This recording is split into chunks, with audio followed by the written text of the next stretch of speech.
하나님의 말씀은 디모데후서 2장 1절부터 7절까지 말씀입니다. 함께 천천히 또박또박 큰 목소리로 합독하여 읽도록 하겠습니다. 시작. 내 아들아, 그러므로 네가 그리스도 예수 안에 있는 은혜 속에서 강하고 또 네가 많은 증인 앞에서 내게 들은 바를 충성된 사람들에게 부탁하라. 저희가 또 다른 사람들을 가르칠 수 있으리라. 네가 그리스도 예수의 좋은 군사로 나와 함께 고난을 받을지니 군사로 다니는 자는 자기 생활에 얽매이는 자가 하나도 없나니 이는 군사로 모집한 자를 기쁘게 하려 함이라. 경기하는 자가 법대로 경기하지 아니하면 면류관을 얻지 못할 것이며 수고하는 농부가 곡식을 먼저 받는 것이 마땅하니라. 내 말하는 것을 생각하라. 주께서 범사에 내게 총명을 주시리라. 아멘. 오늘 디모데후서 2장 1절부터 7절까지 말씀을 중심으로 은혜 속에서 강하라, 은혜 속에서 강하라 라는 제목으로 오늘 디모데후서 두 번째 시간 하나님의 말씀을 나누도록 하겠습니다. 지난 시간 혹시 제목이 생각나시나요? 예, 복음과 함께 고난을 받으라고 했습니다. 여러분, 신앙생활은 참으로 이 복음과 함께 고난을 받는 것이 신앙생활인데, 복음과 함께 고난을 받으라는 말을 바꿔 말하면은 여러분, 신앙생활은 자체가 여러분 고난과 함께 가는 것입니다. 우리는 그렇게 생각을 하죠. 지금 우리 집에 내가 몸도 여기저기 아프고 우리 남편도 지금 이런 문제가 있고 애들도 이런 문제가 있고 참 힘들고 어려운 일이 있어서 올해는 안 되고 지금은 안 되고 이 문제가 다 해결되면은 제가 직분도 감당하고 충성도 하겠습니다 라고 그렇게 마음을 먹지만은 그렇지 않습니다. 여러분들, 어차피 우리 인생은 끊임없는 고난이 찾아오는 것이고, 그렇기 때문에 고난과 함께 신앙생활 하는 것이고, 고난과 함께 충성하는 것이고, 고난과 함께 직분을 감당하는 것입니다. 고난과 함께 천국 갈 때까지 신앙생활의 승리자가 되기를 주님의 이름으로 축복합니다. 이러한 고난과 핍박 가운데 참으로 복음을 전하고 직분을 감당하고 영적 생활하기 위해서는 무엇이 필요하냐? 하나님의 은혜가 필요한 것입니다. 그래서 오늘 1절에 참으로 은혜 속에서 강하라고, 예수 그리스도 안에 있는 은혜 속에서 네가 강해야 된다고 오늘 바울이 디모데에게 말하고 있는 것입니다. 자, 1절입니다. 내 아들아, 그러므로 네가 그리스도 예수 안에 있는 은혜 속에서 강하고, 은혜 속에서 강하라는 말은 은혜가 있어야지 고난을 이길 수 있는 것이고, 은혜가 있어야지 천국 갈 때까지 승리할 수 있는 것입니다. 인정하시면 큰 소리로 아멘 하시겠습니다. 그래서 은혜 속에서 강하라고, 너 은혜 받아야 된다고, 하나님의 은혜가 너에게 있어야 된다라고 그렇게 일러주고 있는 것입니다. 여러분, 은혜라는 말이 무슨 뜻이냐면은, 은혜라는 말은 원인이 나에게 있지 않은 것이 은혜인 것입니다. 내 힘으로 할 수 있는 것은 은혜가 아닙니다. 내 힘으로 할 수 없고 참으로 내가 가지고 있는 능력으로 이룰 수 없는데, 참으로 원인이 나에게 있지 않고 하나님이 주시는 것이, 이것이 은혜인 것입니다. 주님이 하나님의 은혜로 주시는 것이, 이것이 은혜인 것입니다. 이해가 되시면 아멘 하시겠습니다. 그래서 여러분, 은혜 속에서 강해야 되는 이유는 무엇이냐면은, 내 안에는 아무런 힘이 없기 때문에, 아무런 자질과 능력이 없기 때문에 하나님의 은혜가 필요한 것이라 말입니다. 자, 무거운 물건은 여러분 열심히 운동하면은 무거운 물건 들 수 있습니다. 여러분, 달리기도 계속해서 달리면은 점점 더 빨라집니다. 저도 달리기를 처음에 할 때는 1km도 못 뛰었는데 계속 꾸준히 뛰니까 처음에는 3km, 다음에는 나중에는 5km, 나중에는 10km까지 쉬지 않고 계속 뛸 수 있는 그런 체력이, 운동은, 몸은 계속해서 운동하면 체력은 길러지는 겁니다. 그런데 여러분, 영적 싸움, 마귀사단 귀신 역사와의 싸움은 우리 힘으로는 이길 수가 없는 것입니다. 그래서 하나님의 은혜가 필요한 것이라 이 말입니다. 하나님의 은혜 안에서 참으로 날마다 신앙생활에 승리하기를 주님의 이름으로 축복합니다. 그렇기 때문에 여러분들, 우리가 받는 구원도 하나님의 은혜로 받는 것입니다. 이건 믿으시면 아멘 하시겠습니다. 우리가 뭔가를 했기 때문에 구원받는 것이 아니라, 우리가 받는 구원도 하나님의 은혜로 받는 것이고, 구원받은 이후에 하는 신앙생활, 충성과 직분 감당하고 전도하는 모든 것들도 하나님의 은혜가 있어야지 감당할 수 있는 것이다 이 말입니다. 그래서 은혜 속에서 강한 자가 되기를 주님의 이름으로 축복합니다. 그래서 한번 큰 목소리로 따라합시다. 은혜 속에서 강하라. 목소리가 너무 힘이 없이 따라 하시는데, 강해야 돼. 은혜 속에서 강해야 된다니까. 다시 한번 큰 목소리로, 은혜 속에서 강하라. 하나님의 은혜 안에서 참으로 주님이 주신 신고한 능력과 권세로 모든 영적 생활의 승리자가 되기를 주님의 이름으로 축복합니다. 자, 이렇게 1절에 너 예수 그리스도 안에 있는 은혜 속에서 너 강해야 돼 라고 바울이 디모데에게 명령하고 부탁하고 권면한 다음에, 이제 은혜 속에서 강해진 사람은 어떻게 살아야 되는지 네 가지 모습을 예로 들면서 이제 은혜 속에서 강해진 사람은 어떻게 살아야 되는지를 일러주고 있습니다. 오늘 본문에 네 가지 모습이 등장하는데 첫 번째는 교사입니다. 두 번째는 군사로 살아야 된다는 겁니다. 세 번째는 이 경기하는 사람으로 살아야 되는 것입니다. 네 번째는 농부로 살아야 되는 것입니다. 이게 여러분 참으로 성도가 가져야 될 네 가지 모습입니다. 오늘 예배 드리시는 성도 여러분들, 하나님 앞에서 남을 가르칠 수 있는 교사가 되기를 주님의 이름으로 축복합니다. 영적 싸움에 싸워 이기는 그리스도의 좋은 군사가 되기를 주님의 이름으로 축복합니다. 참으로 경기에 승리하는 신령한 경기자가 되기를 주님의 이름으로 축복합니다. 가을에 거둘 것이 있는 농부가 되기를 주님의 이름으로 축복합니다. 오늘 이 내용 간단하게 살펴보도록 하겠습니다. 2절입니다. 또 네가 많은 증인 앞에서 내게 들은 말을 충성된 사람들에게 부탁하라. 저희가 또 다른 사람들을 가르칠 수 있으리라. 은혜 속에서 강해진 사람은 남을 가르칠 수 있는 교사가 되어야 되는 것입니다. 여기 바울이 뭐라고 디모데에게 권면하고 있느냐? 참으로 네가 내게 들은 바를 가르치라고 명령하고 있습니다. 디모데가 누구에게 가르침을 받았느냐? 바울에게 가르침을 받은 것입니다. 네가 나에게 배운 그대로 남을 가르치라고 명령하고 있는 겁니다. 여러분, 성도는 어떤 사람이냐? 여러분, 배우고 가르치는 사람이 성도의 삶인 것입니다. 성도는 배우거나 가르쳐야 되는 것입니다. 여러분, 참으로 성경을 읽고 설교를 듣는 이유가 무엇일까요? 하나님의 말씀을 통해 내가 어떻게 살아야 되는지 내가 먼저 배우기 위해서 성경을 읽는 것이고, 내가 배우기 위해서 말씀을 듣는 것이다 이 말입니다. 그러면 이 말씀을 내가 듣고 나만 듣고 끝나는 것이냐? 아니다 이 말입니다. 내가 참으로 배우고 깨닫는 것을 남에게 가르칠 수 있어야 되는 것이 진짜 성도의 삶이다 이 말입니다. 가르칠 수 있는 교사가 되기를 주님의 이름으로 축복합니다. 여러분, 성경을 읽을 때도 마찬가지입니다. 여러분, 1년 동안 성경을 통독하시죠. 성경을 펼쳐놓고 성경을 쭉 읽어가시죠. 그런데 그냥 성경을 문자로만 쭉 읽어가면 아무런 은혜가 안 됩니다. 그런데 어떤 마음으로 성경을 읽어야 은혜가 되느냐? 참으로 이 말씀 안에서 주님 나에게 가르쳐 주십시오. 내가 어떻게 살아야 될지 나에게 가르쳐 주십시오. 이 말씀 안에서 내가 어떻게 살려는지 배우려는 마음을 가지고 읽어야 성경이 참으로 깨달아지게 되는 것이고 그 안에서 은혜 받게 되는 것이다 이 말입니다. 또 하나 중요한 것은 무엇이냐? 이 말씀을 가르치려고 여러분 성경을 읽어보시길 바랍니다. 내 자녀에게, 우리 구역 식구들에게 오늘 내가 읽은 성경으로 우리 구역 식구들에게 내가 이 말씀을 전해야지 라는 마음으로 성경을 읽어보시길 바랍니다. 그 안에서 하나님의 풍성한 은혜가 넘쳐나게 될 것이라 이 말입니다. 여러분, 저도 성경을 참 모르지만은 제가 어쨌든 저도 이 신약 성경 지금 모든 각 권마다 첫 장부터 마지막 장까지 지금 계속해서 한 장씩 읽어가면서 지금 설교를 하는 것 아닙니까? 저도 한 주에 한 번씩 이 한 장씩 준비하면서 이제 설교하기 위해서 준비하는데, 여러분에게 어떻게 말씀을 전하려고 설교를 준비하면서 하나님이 가장 먼저 누구에게 은혜를 주시느냐? 저에게 은혜를 주신다 이 말입니다. 이와 같이 참으로 말씀을 전하기 위해서 성경을 읽을 때 풍성한 은혜가 넘쳐나게 될 것입니다. 성경을 읽을 때도 배우기 위해서 성경을 읽으시고 가르치기 위해서 성경을 읽으시기를 주님의 이름으로 축복합니다. 그래야 하나님의 은혜가 넘쳐나게 되는 것입니다. 자, 또한 여러분, 성도는 배우고 가르치는 사람이라고 했죠. 따라합시다. 성도는 배우고 가르치는 사람이라. 이게 성도의 삶입니다. 자, 그런데 여러분, 배우고 가르칠 때 여러분 복음의 전수가 일어나는 것입니다. 복음이 증거되는 것입니다. 여러분, 오늘 읽은 이 본문 2절 안에서만도 여러분 복음이 4단계를 거쳐서 복음의 전수가 이루어지는 겁니다. 2절을 제가 다시 읽어드리겠습니다.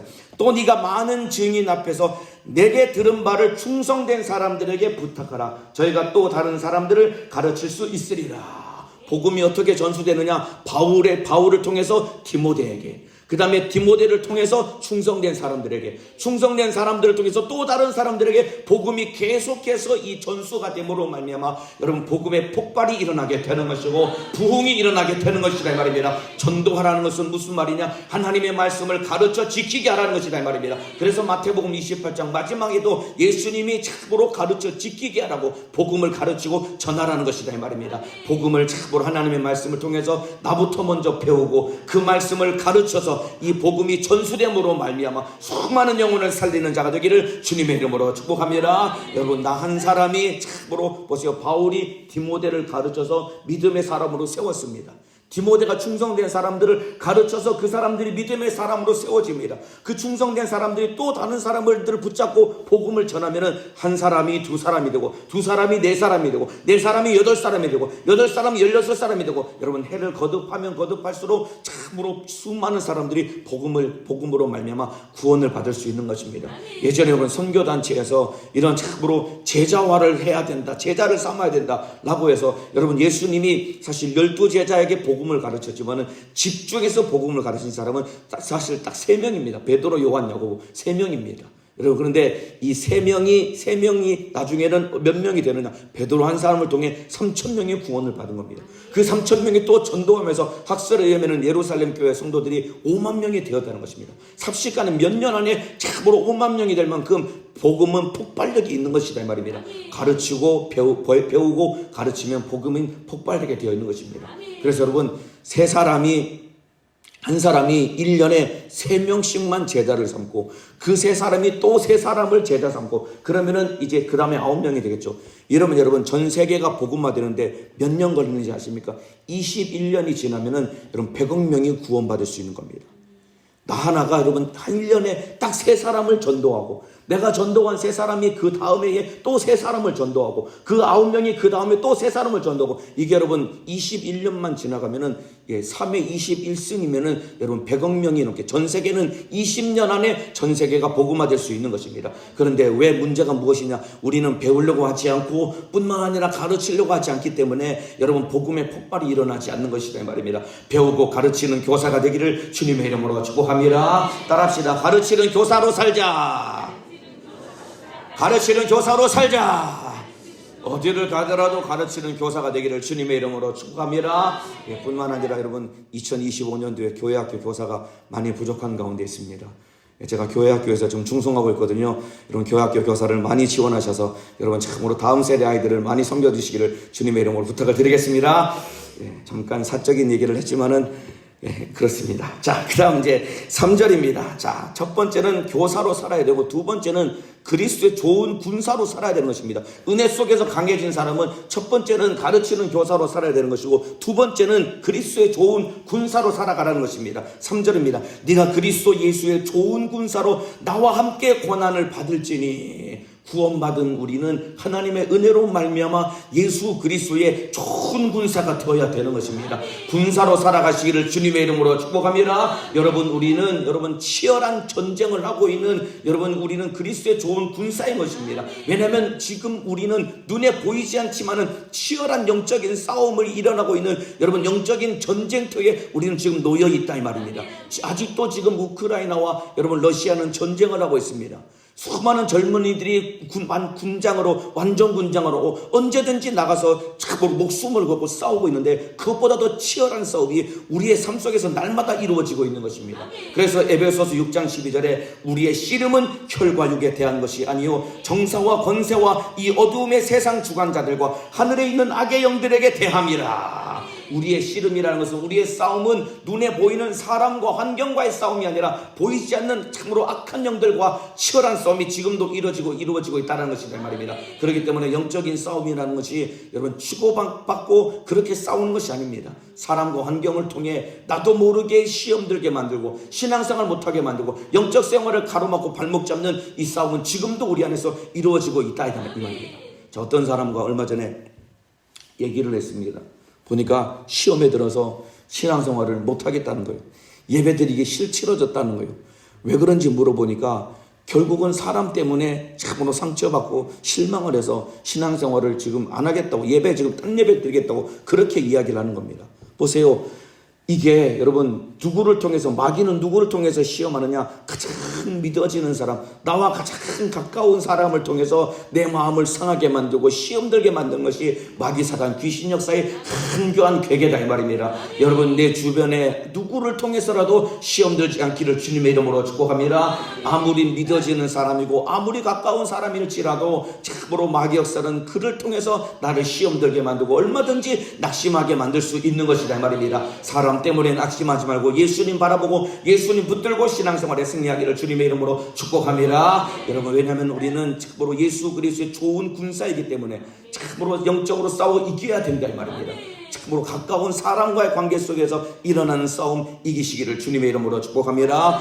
그러면서 그리스도 예수의 좋은 군사로 나와 함께 고난을 받으라고 했습니다. 이 당시에 여러분 디모데는 엄청나게 실제로 물리적이고 현실적인 핍박 가운데 놓여 있었던 것입니다. 어느 땐가 우리 인생에도 여러분 이와 같은 핍박은 언제든지 찾아올 수 있는 것입니다.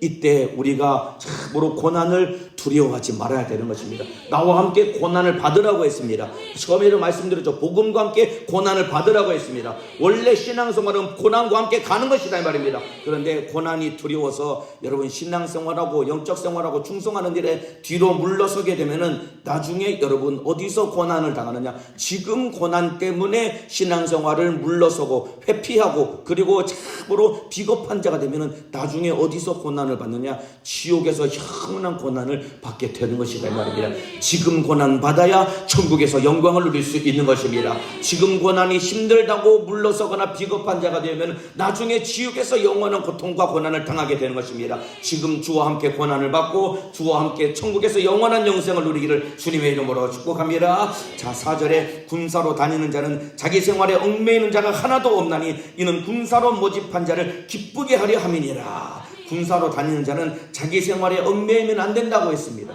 여러분 참으로 여러분의 삶을 신앙생활에게 적합한 삶을 꾸려가시기를 주님의 이름으로 축복합니다. 여러분 제가 목사 안수 받을 때 하나님 앞에 서약했던 내용이 무슨 내용이냐면은 목사로서 이중직을 갖지 않겠다고 그렇게 서약을 했습니다. 그러니까 목사로서 다른 직업을 가지면 안 된다고 그렇게 서약을 했습니다. 물론 지금은 조금 그런 것들이 좀 달라졌습니다. 이건 성경이 아니고 참으로 하나님 앞에 왜 이중직을 갖지 말라고 그렇게 하나님 앞에 서약을 하느냐, 왜냐하면 목사의 삶은 단순해야 되는 것입니다. 참으로 자기 생활에 얽매여서는 안 되는 것입니다. 목사의 삶은 기도하고 말씀 전하고 전도하고 신방하고 충성하고 이 일만 하라고 주님이 주의 종으로 불러주셨기 때문에 너의 생활에 얽매이지 말고 이중직을 갖지 말고 오직 목회에만 전념하라고 그렇게 참으로 하나님 앞에 서약하고 선서한 것입니다. 이와 똑같습니다. 여러분 참으로 신앙생활에게 적합한 여러분의 삶을 꾸려가시기를 주님의 이름으로 축복합니다. 예배하기 가장 좋은 삶, 기도하기 가장 좋은 삶, 전도하기 충성하기 가장 좋은 삶을 꾸려나가야 되는 것이다 이 말입니다. 무엇에도 얽매이지 말아야 된다 이 말입니다. 특별히 여러분 스마트폰, TV에 얽매여서는 안 되는 것입니다. 요즘 가장 많이 얽매이게 만들어서 신앙생활에 발목 잡는 것이 무엇이냐, 여러분 젊은이들, 청년들, 대학생들 그리고 중고등학생들의 신앙생활을 가장 많이 발목 잡는 것이 스마트폰입니다. 그거 들여다보느라고 여러분 공부도 못하고 기도도 못하고 은혜를 실컷 받아도 그거 한번 들여다보면 다 잊어버리고 세상에 발목 잡혀서 영적생활 못하는 사람으로 전락되는 것이다 이 말입니다. 여러분 얽매이게 만드는 모든 것을 다 내어버리시기를 주님의 이름으로 축복합니다. 그렇다고 해서 뭐 남편이나 가족이나 다 내팽개치고 신앙생활 하라는 이야기가 아닌 것입니다. 참으로 내가 섬겨야 되고 내가 책임져야 될 부분들을 마땅히 책임지면서 다른 세상 것들이 나를 발목 잡지 못하도록 오직 예수님께만 결박돼서 영적생활의 승리자가 되기를 주님의 이름으로 축복합니다. 자, 히브리서 12장 1절에도 이런 말씀이 있습니다. 모든 무거운 것과 얽매이기 쉬운 죄를 벗어버리고, 모든 무거운 것과 얽매이기 쉬운 죄를 벗어버리라는 것입니다. 얽매이기 쉬운 죄를 벗어버려야 됩니다. 여러분은 가장 쉽게 얽매이게 만들어서 신앙생활 발목 잡는 것이 무엇입니까? 참으로 누군가는 남편 때문에 막 혈기 부리고 짜증나고 자식 때문에 막 속상해서 막 신경질나고 이런 것들이 여러분의 신앙생활을 발목 잡는 원수가 될 것입니다.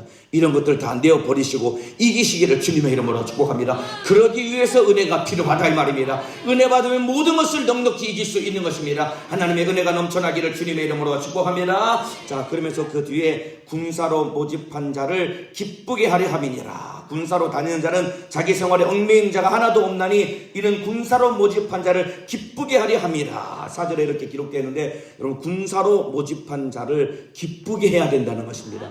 이게 무슨 말이냐면 이 당시에는 여러분 돈이 많은 유력한 자들이 사람들을 용병을 모집을 하는 겁니다. 돈을 주고 용병을 모집하는 겁니다. 자기 세력을 키우기 위해서. 그러면은 돈 많은 유력한 사람이 용병으로 나를 모집하게 되면은 어떤 일이 일어나느냐, 내 인생뿐만 아니라 나와 함께 사는 내 처자식까지 참으로 나를 군사로 모집한 그 사람이 책임져 주고 다 보살펴 주는 것입니다. 그러니까 군사로 모집한 자를 기쁘게 하라는 것은 그 사람이 나를 군사로 모집해서 나와 우리 가족들을 책임져 주는 그 사람에 대한 의리를 지키라는 것이다 이 말입니다. 그 사람이 왜 나를 군사로 모집했을까요? 나를 위해서 싸워달라고 군사로 모집한 것이다 이 말입니다. 그래서 내 가족들을 책임져 줬다면 나도 마땅히 그 사람에 대한 의리를 지켜야 되는 것이다 이 말입니다. 이와 똑같습니다. 우리를 누가 군사로 모집해 주시느냐? 하나님이 우리를 그리스도의 좋은 군사로 모집해 주셨다 이 말입니다. 그렇다면 참으로 하나님 앞에 의리 있는 사람 되기를 주님의 이름으로 축복합니다. 왜 하나님 앞에 의리를 지켜야 되느냐? 나를 위해서 아들을 내어주시고 아들의 십자가 달려 피를 죽으심으로 말미암아 내 죄를 해결해 주시고 내 영혼을 그 지옥에서 건져서 천국의 영생을 주셨기 때문에 그 하나님 앞에 참으로 편치 말고 주를 위해 살아가기를 주님의 이름으로 축원합니다. 그래서 의리 있는 사람이 되어야 되는 것입니다.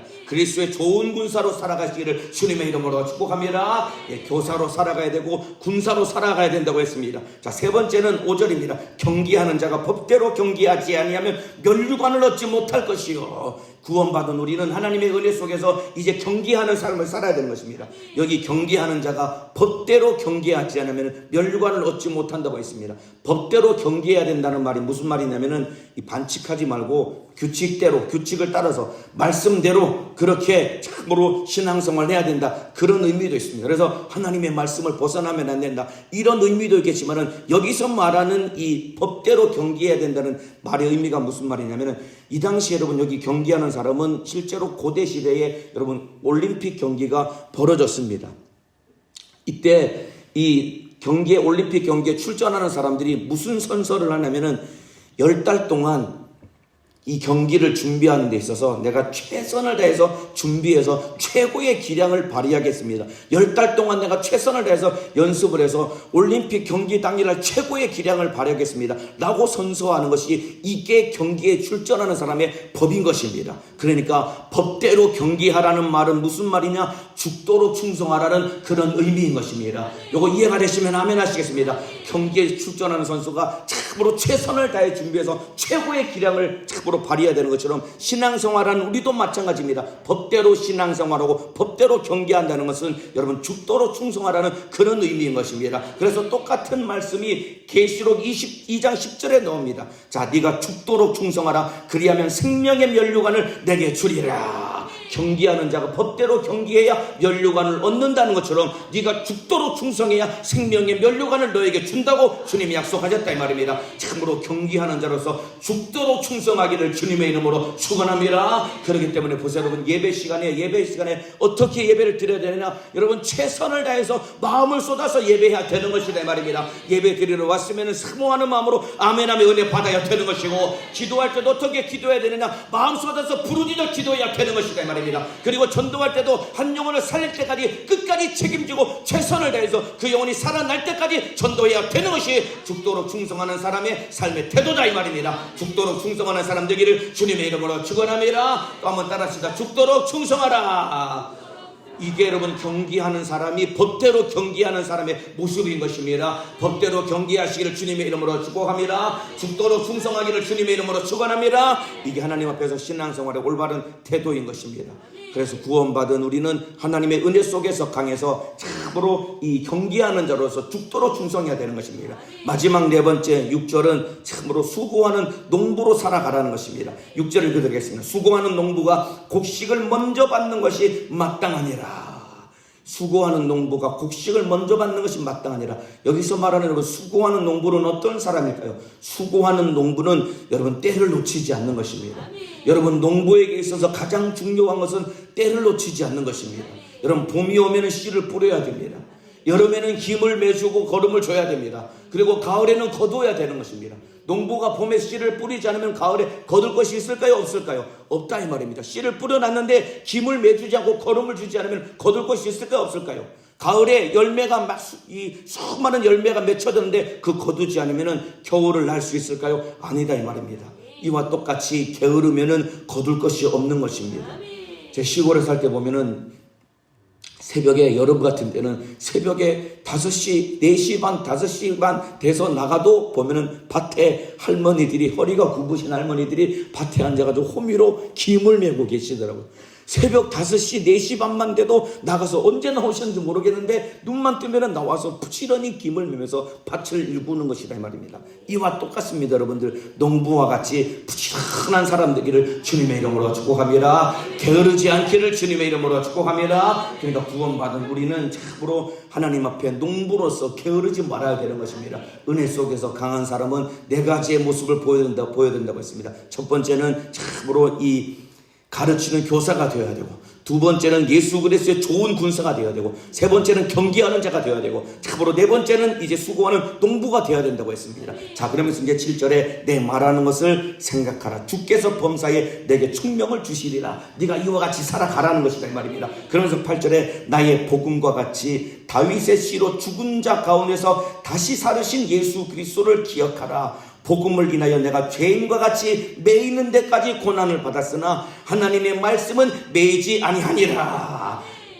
복음 때문에 참으로 바울 자신은 매였지만은 하나님의 말씀은 매이지 않는다는 것입니다. 여러분, 복음 안에 있으면은 매여도 자유하게 되는 것입니다. 이해가 되시면 아멘 하시겠습니다. 복음 안에 있으면은 매여도 자유한 것이라 이 말입니다. 질병이 나를 결박하고 수많은 문제가 나를 결박한다고 할지라도 예수 그리스도 복음 안에 있을 때 우리는 자유함을 얻을 수 있는 것이라 이 말입니다. 그래서 참으로 오늘 예배 드리시는 여러분들, 복음으로 자유하고 복음을 자유케 하는 자가 되기를 주님의 이름으로 축원합니다. 하나님의 말씀은 매이지 않는다고 했습니다. 복음이 나를 자유케 하는 것이고, 이 복음을 자유케 해서 수많은 영혼을 살려내는 자가 되기를 주님의 이름으로 축복합니다. 자, 그러면서 이제 마지막 10절부터 13절까지 읽어드리고 오늘 설교를 마치겠습니다. 그러므로 내가 택하신 자를 위하여 모든 것을 참음은 저희로도 그리스도 예수 안에 있는 구원을 영원한 영광과 함께 얻게 하려 함이로다.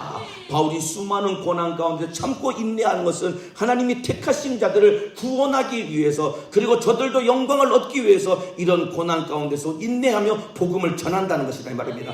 미쁘다 이 말이여, 우리가 주와 함께 죽었으면 또한 함께 살 것이요, 참으면 또한 함께 왕노릇할 것이요, 우리가 주를 부인하면 주도 우리를 부인할 것이라. 복음으로 사는 자는 여러분, 예수로 살고 예수와 함께 죽고 예수와 함께 다시 살아서 예수와 함께 왕노릇하는 것이 복음으로 사는 인생의 마지막 결론인 것이라 이 말입니다. 복음과 함께 고난을 받아서 주와 함께 죽고 주와 함께 부활하고 주와 함께 영광을 누리기를 주님의 이름으로 축복합니다. 여기에 여러분, 함께라는 말이 3번이나 나옵니다. 그러니까 복음 안에서 사는 사람은 주님이 함께 하신다는 것입니다. 어디를 가든지 주님이 나와 함께하기 원하시면 아멘 하시겠습니다. 참으로 복음 안에 살아가기를 주님의 이름으로 축복합니다. 복음 안에 살아가는 사람, 주와 함께 고난받고 주와 함께 죽는 것입니다. 그러나 주와 함께 부활하게 되는 것입니다. 그리고 주와 함께 천국에서 시원한 영광을 누리게 되는 것이란 말입니다. 그런데 내가 주님을 부인하면 나도 주님도 나를 부인할 것이라는 것입니다. 심은 대로 거두는 것입니다. 여러분, 주님을 부인해서는 안 되는 것입니다. 하나님의 은혜 속에서 강해져서 어디를 가든지 여러분, 교사로 살아가야 되는 것이고, 군사로 살아가야 되는 것이고, 경계하는 자로 살아가야 되는 것이고, 그리고 참으로 농부로 살아가야 되는 것입니다. 마지막 13절입니다. 우리는 미쁨이 없을지라도, 여기서 말하는 미쁨은 신실함을 말하는 것입니다. 우리는 신실하지 못해서 날마다 변덕 부리지만은 주는 일양 미쁘시니 자기를 부인할 수 없으시니라. 예수님은 미쁘신 분, 신실하신 분이라는 것입니다. 변하지 않는다는 것입니다. 그 주님의 은혜 안에서 참으로 충성된 일꾼 되어서 주와 복음을 위해 살아가기를 주님의 이름으로 축복합니다. 은혜 속에서 강해야 되는 것입니다. 그리스도의 좋은 군사로 주와 함께 고난받고 주와 함께 영광을 누리시기를 예수님의 이름으로 축원합니다.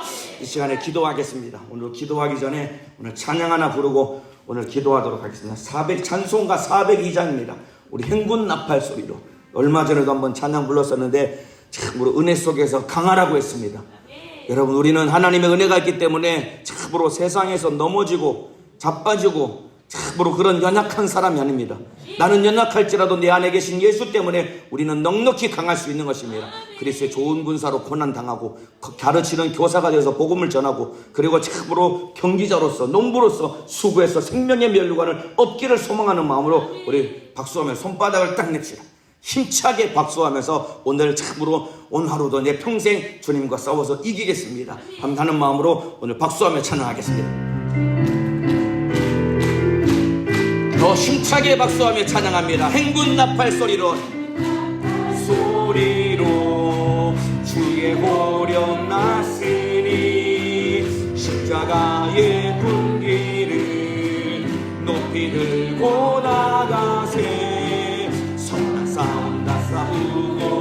의의 면류관 의의 면류관 받았으리라. 선한 싸움 다 싸우고 의의 면류관 예루살렘 성에서 면류관 받으리. 저 요단강 건너 우리 싸움 마치는 날 의의 면류관 예루살렘 성.